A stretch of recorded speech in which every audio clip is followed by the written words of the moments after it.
At a previous seminar in February 2025, 1 month into President Donald Trump's second mandate, the critic W.J.T. Mitchell, or Tom Mitchell, intervened in the discussion to make what he considered a conservative point. Mitchell called for the restoration of the liberal order. President Trump had only been in power for a few weeks, but had already dismantled USAID and the Department of Education, fired legions of federal workers, seized control of independent agencies, and withdrew from international institutions and accords. Mitchell, who identifies as progressive, did not call for revolution or radical change, but simply for a return to the status quo. Trump was smashing the state. Mitchell was calling for a restoration. Now, many of us in the seminar couldn't help but agree with Mitchell. The radical changes that President Trump was foisting on the country and the global order in just a few weeks were unprecedented and deeply threatening. And yet, Mitchell's intervention and my positive reaction at the time still leaves me puzzled today. How is it that so many of us on the left have become so conservative? Whatever happened to the radical ideas of smashing the state, destroying the old, and ringing in the new? Where had our abolitionist instincts gone, especially the call to defund the police and shutter the institutions of the punitive society? Did the left really simply want to restore the American state with all its neoliberal hypocrisy, militarization, and mass incarceration? To formulate the question in another way, since when had the left given up on the radical idea of radically transforming society and the state and creating a new world order? What explains the resistance on the left to a more radical strategy of taking advantage of President Trump's dismantling of the neoliberal state and then, in the chaos, seizing power and reorienting politics in a truly progressive direction? The right is the radical party today. Now, the radicalization of the right has a long history in the United States. It stretches back to Presidents Ronald Reagan and Richard Nixon, to Senators Barry Goldwater, Strom Thurmond, Joseph McCarthy, among others, or further back to the attack on Reconstruction in the 1870s, or even further back to the Southern secession. In recent times, though, the Tea Party movement is what turned the far right radical. Steve Bannon, a key figure in the Tea Party, actually self-identified as Leninist back in 2016. Bannon was the East Coast coordinator of the Tea Party groups at the time, and he'd shortly become the chief strategist during the first 8 months of the first Trump presidency. In a conversation with Ronald Radosh, Bannon reportedly said, "I am a Leninist." When asked what he meant by that, Bannon reportedly responded, "Lenin wanted to destroy the state, and that's my goal too. I want to bring everything crashing down and destroy all of today's establishment." For Bannon, the traditional American conservatives were too moderate. The Republican Party was not radical enough. Even the National Review and the Weekly Standard, well-known neoconservative outlets, were, in Bannon's words, left-wing magazines, and I want to destroy them also. Bannon set his sights on smashing the entire political establishment, including the Republican Party and its leadership in Congress, and building a new political system based on Tea Party and now MAGA principles. Many others on the far right, like the activist Christopher Rufo, claim to be radical as well. In an interview in the New York Times podcast, The Daily, on April 11, 2025, Rufo states, "I think that actually we are a counter-radical force in American life that paradoxically has to use what many see as radical techniques.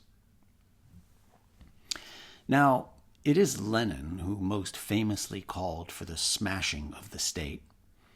And this raises a real puzzle. How is it that the far right today has become Leninist and the left Burkean? Now, Lenin famously advocated smashing the state in the 2 months leading up to the October 1917 Bolshevik Revolution in his book, The State and Revolution, which was published a few months later in 1918. Lenin, at the time, was confronting the social democratic strategy of using the electoral process to move the state into socialism, and he advocated instead for a more radical approach, namely to break and smash the state machinery. He attributed this more radical approach to Marx, more specifically to the Marx of 1852. Lenin wrote, and in this remarkable argument, and he's referring here to the 18th Brumaire of Louis Napoleon, which Marx wrote in 1852. In the 18th Brumaire, he says, Marxism takes a tremendous step forward compared with the Communist Manifesto. In the latter, the question of the state is still treated in an extremely abstract manner, in the most general terms and expressions. In the above-quoted passage from the 18th Brumaire, the question is treated in a concrete manner, and the conclusion is extremely precise, definite, practical, and palpable. All previous revolutions perfected the state machine, whereas it must be broken, smashed.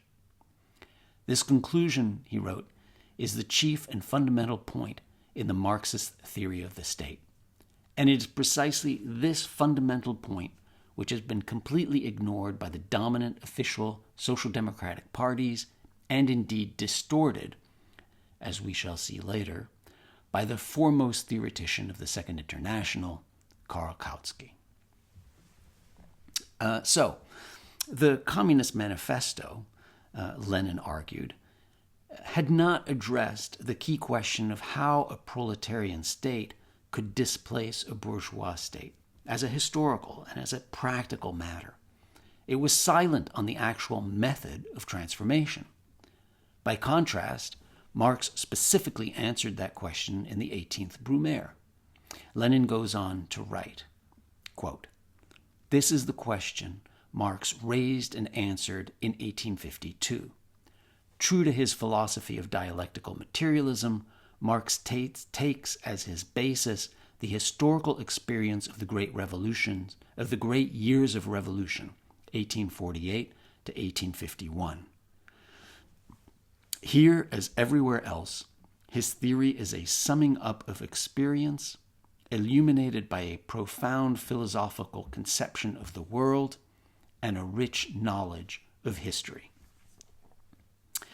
Now, Lenin's mention of Marx's profound philosophical conception of the world was a reference, of course, to Marx's deep and constant engagement with Hegel's writings.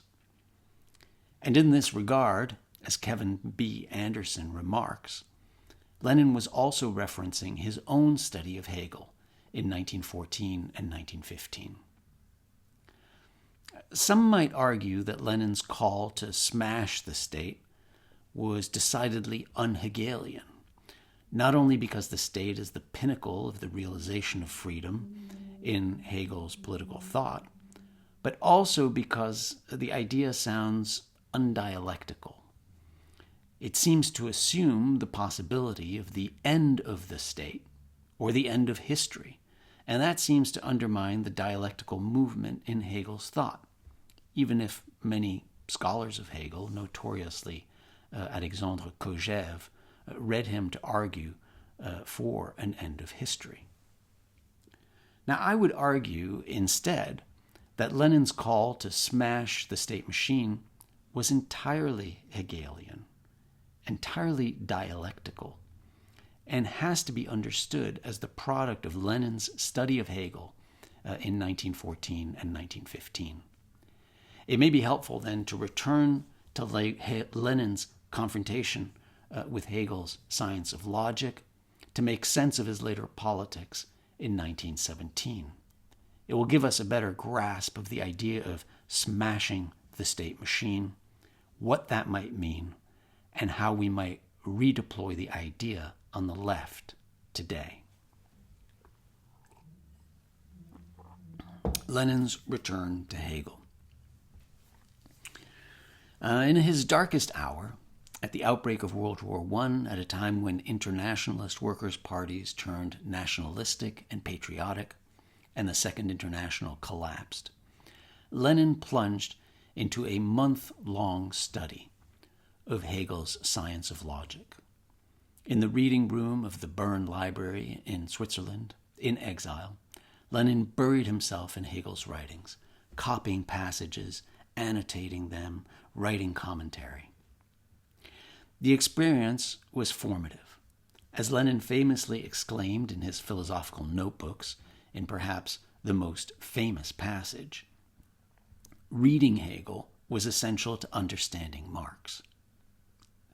He wrote, aphorism, "It is impossible completely to understand Marx's Capital, and especially its first chapter, without having thoroughly studied and understood the whole of Hegel's logic." Consequently, half a century later, none of the Marxists understood Marx. Now, scholars from Georg Lukács, Henri Lefebvre, C.L.R. James, Raya Dunayevskaya, Louis Althusser, Kevin B. Anderson, and Slavoj Žižek, and figures like Mao himself have for decades now drawn our attention to Lenin's reading of Hegel. In this regard, I highly recommend Anderson's 1995 study, Lenin, Hegel, and Western Marxism, A Critical Study, as well as a brilliant seminar with Columbia faculty, colleagues, and students on Lenin's reading of Hegel at Hegel 1313 on October 8, 2025. On my reading, Lenin found two interrelated ideas of greatest interest in Hegel's writings. First, the element of self-movement at the heart of all life and societal change, and second, how that element of self-movement feeds a dialectical process. First, throughout his commentary, Lenin focuses on movement, and more specifically on what he calls self-movement. As Professor Stathis Gourgouris emphasized at our recent seminar, Lenin placed the emphasis on the self in self-movement. It is a process that comes from within, that is immanent. In a telling passage, Lenin writes, "Movement and self-movement, this, note bene, arbitrary, independent, spontaneous, internally necessary movement, change, movement and vitality, the principle of all self-movement, impulse, trieb, right, the drive, to movement and to activity, the opposite of dead being. Who would believe that this is the core of Hegelianism, of abstract and abstruse, ponderous, absurd Hegelianism? This core had to be discovered, understood, hinüberritten, rescued, laid bare, refined, which is precisely what Marx and Engels did. The idea of universal movement and change, 1813 logic, was conjectured before its application to life and society. In regard to society, it was proclaimed earlier, 1847, by which he means the Communist Manifesto, than it was demonstrated in application to man, 1859, which would have been the contribution to the critique of political economy. What's so important about this passage, of course, is the idea of the centrality, the core of Hegelianism being this idea of universal self-movement and change. Now, Lenin elaborates on these Hegelian notions in his essay on the question of dialectics in 1915. There, he underscores that there are two ways to interpret the conception of movement at the heart of historical change. The first is the idea that historical development is a back and forth, a repetition, or what he calls increases and decreases. The second is the idea of historical development as the unity of opposites, or, quote, the division of a unity into mutually exclusive opposites and their reciprocal relation. The second, of course, is the Hegelian or dialectical approach. According to Lenin, the first interpretation fails to understand the source of the historical development because it fails to see that the movement is internal. Instead, it projects an external driving force like God or a subject. It is, he writes, lifeless, pale, and dry. By contrast, the second, more Hegelian approach focuses on self-movement and as a result offers a key to unlock the movement of history. It alone, he writes, furnishes the key to leaps, to the break in continuity, to the transformation into the opposite, to the destruction of the old and the emergence of the new. This unity of opposites, Lenin claims, helps understand all historical phenomena. In his words, it provides, quote, the recognition or discovery of the contradictory, mutually exclusive, opposite tendencies in all phenomena and processes of nature, including mind and society, the condition for the knowledge of all processes of the world in their self-movement, in their spontaneous development, in their real life, is the knowledge of them as a unity of opposites.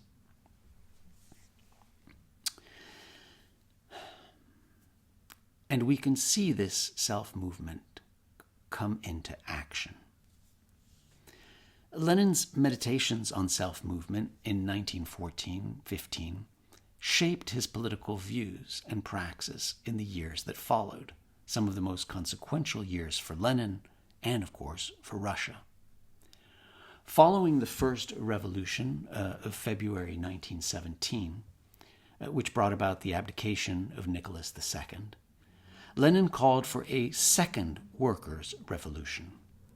In the April theses pronounced that month, in April 1917, again shortly after his study of Hegel's Science of Logic, Lenin argued that the Bolsheviks needed to mount a second proletarian revolution on the heels of the first bourgeois revolution. That alone would guarantee political change.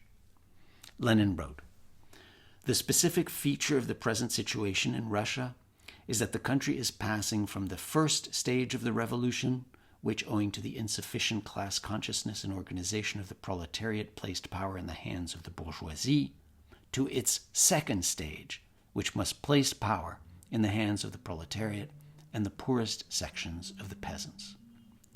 Lenin's call for a second revolution can be understood, I suggest, through the lens of that second living conception of self-movement, the one that Lenin had just discovered at the core of Hegelianism a few months earlier in Hegel's Science of Logic.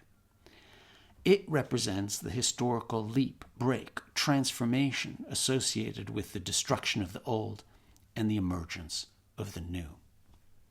And it resonates today as well. What we are experiencing today, in the first year of the second Trump mandate, is actually the equivalent of a first bourgeois revolution. The Trump revolution, or counterrevolution, is toppling the established political order. President Trump's revolution is bourgeois in the sense that it is an alliance formed primarily of well-off, retired, middle-class people and a handful of billionaires.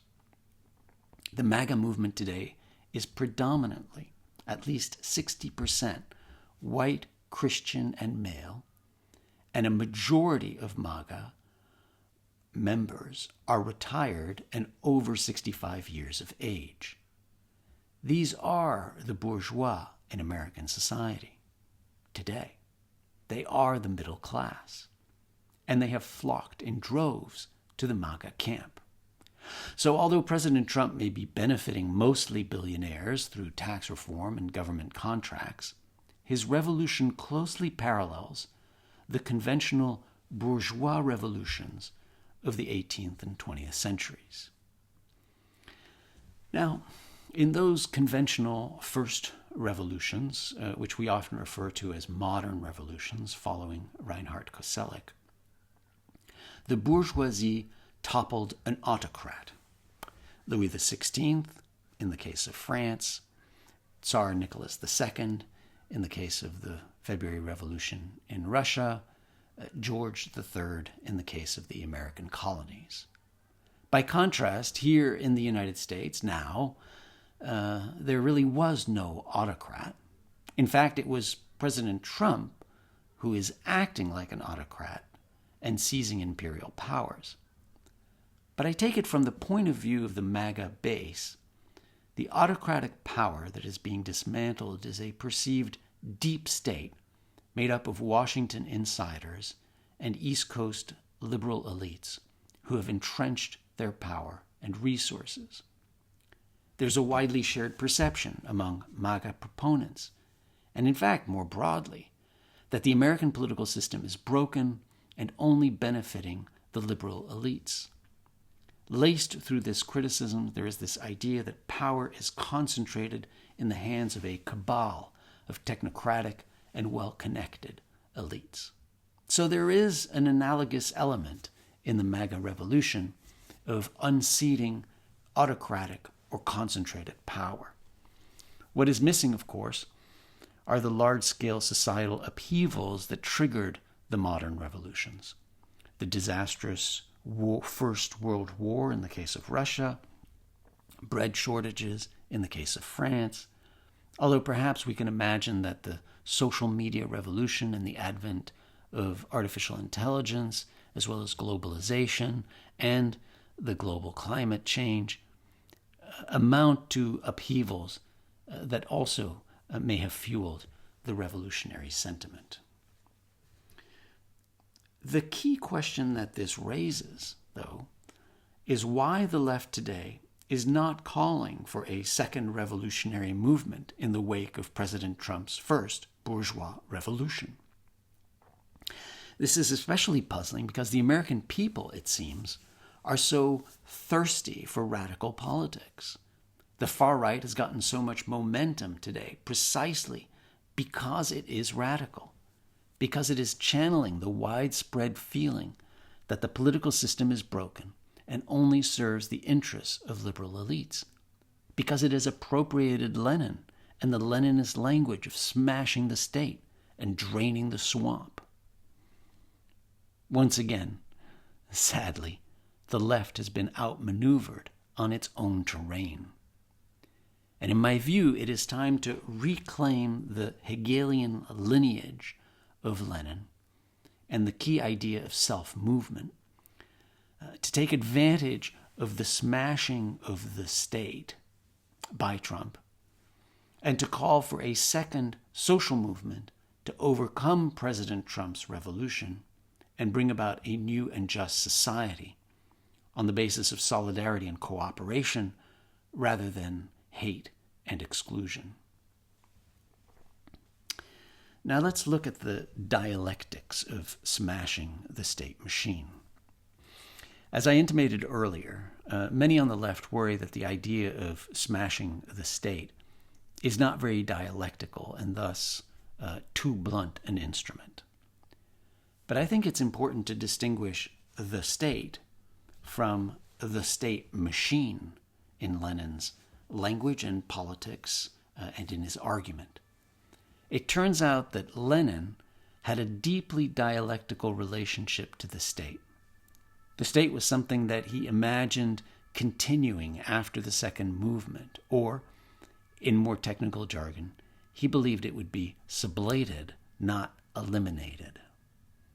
Lenin called for smashing the state machine, but at the same time, he also acknowledged that the state would continue in a different form, namely through direct mass self-governing by industrial and agricultural workers. What he advocated for was a dialectical transformation of the state that would ultimately lead to its overcoming, the famous references to the state withering away, when there was no longer any class conflict in society. And he believed it would wither away eventually because, on his view, the state's primary function is to maintain and enforce class privilege, but that would eventually evaporate with the elimination of classes. So the state continues to exist, in Lenin's view, even after the state machine is smashed, at least until some distant future when there are no classes in society anymore. Smashing the state machine can be distinguished from smashing the state. Kevin Anderson kind of explains this in his work on Hegel and Lenin. He writes, "The age of imperialism, with its monopoly capitalism and ever greater centralized planning, had created what Lenin termed the process of transformation of monopoly capitalism into state monopoly capitalism, which meant a strengthened state machine ruling over the workers." Now, and Lenin specifically referred to, in his words, an extraordinary strengthening of the state machine and an unprecedented growth in its bureaucratic and military apparatus in connection with the intensification of repressive measures against the proletariat. Lenin was opposed to working with this type of state machine and advocated instead for its destruction. But the state machine was different than the state. Drawing on Marx's description of the Paris Commune in his 1871 essay, Civil War in France, Lenin advocated for political power to be held in the hands of the Soviets, the worker and peasant councils. Lenin aspired to a transformation towards a political condition in which everyone would take on, at times, the responsibilities of the state machine, so that no one would be a pure bureaucrat, and the state machinery would not crystallize in any one class. Lenin wrote, "Abolishing the bureaucracy at once, everywhere and completely, is out of the question. It is a utopia. But to smash the old bureaucratic machine at once, and to begin immediately to construct a new one that will make possible the gradual abolition of all bureaucracy, that is not a utopia. It is the experience of the commune, the direct and immediate task of the revolutionary proletariat." Or, in another passage, "The time is near when they, the workers, must act to smash the old state machine, replace it by a new one, and in this way make their political rule the foundation for the socialist reorganization of society." Or, yet, in another passage, one that Kevin Anderson cites, Lenin writes, "The workers, after winning political power, will smash the old bureaucratic apparatus, shatter it to its very foundations, and raze it to the ground. They will replace it by a new one consisting of the very same workers and other employees, against whose transformation into bureaucrats the measures will at once be taken which were specified in detail by Marx and Engels. First, not only election, but also recall at any time. Second, pay not to exceed that of a workman. Third, immediate introduction of control by all, so that all may become bureaucrats for a time, and that therefore nobody may be able to become a, quote, bureaucrat." Now, just a word of caution. I do not intend to get bogged down in a Leninology. nor in the intricate details of Lenin's debate with Karl Kautsky or Rosa Luxemburg, any more than I want to get caught up in Steve Bannon's claim to be a Leninist, nor in his interpretations, crude interpretations, of Lenin. My point is that there is a dialectical nature, and in this sense, a Hegelian dimension to Lenin's call to smash the state machine. It is not pure negativity, not pure destruction, but instead a call for a different state apparatus. There is self-movement here. There's dialectical movement here. And this, too, resonates today. There is no doubt that neither President Trump nor Steve Bannon are calling to simply smash the state. They do not advocate anarchism. They, too, are transforming the state machine into another state form. So President Trump is smashing the administrative state to create a more concentrated police state. Trump's big, beautiful bill turned ICE into the largest law enforcement agency in American history and funded new ICE detention facilities to the tune of $45 billion. President Trump has rebuilt the camp at Guantanamo Bay into a massive deportation facility. He has transformed the Department of Defense into the Department of War, has dropped bunker-busting bombs in Iran, and is waging a new and unprecedented military assault on suspected traffickers in international waters.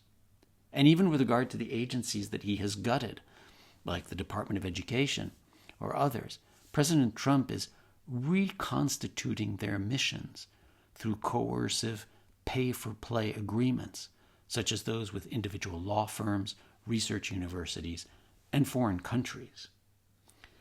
This represents a vision of a robust police state, one that has massed ICE agents kidnapping persons based on the color of their skin, and military personnel policing urban cities.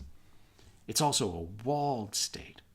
It would be far too naive to suggest that President Trump is simply smashing the state.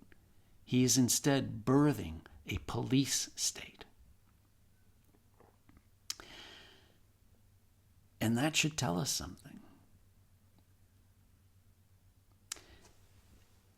Given that President Trump is already dismantling the administrative state, with or without our approval, and in the face of little resistance by the Democratic Party, the best strategy for the left, what I have called elsewhere the countermove or the jujitsu, is, rather than opposing what he is doing, redirecting the force and momentum of his actions towards a progressive agenda, creating more fairness, justice, opportunity for all, especially the working class.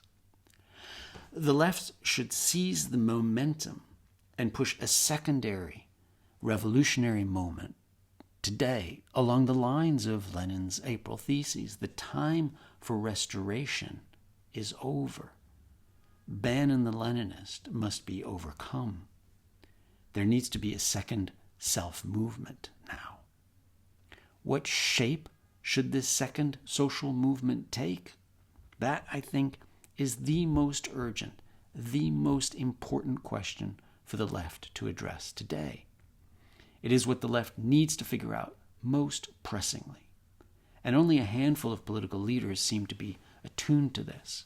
Bernie Sanders, AOC, Zoran Mandami. But this is the key question for the left now.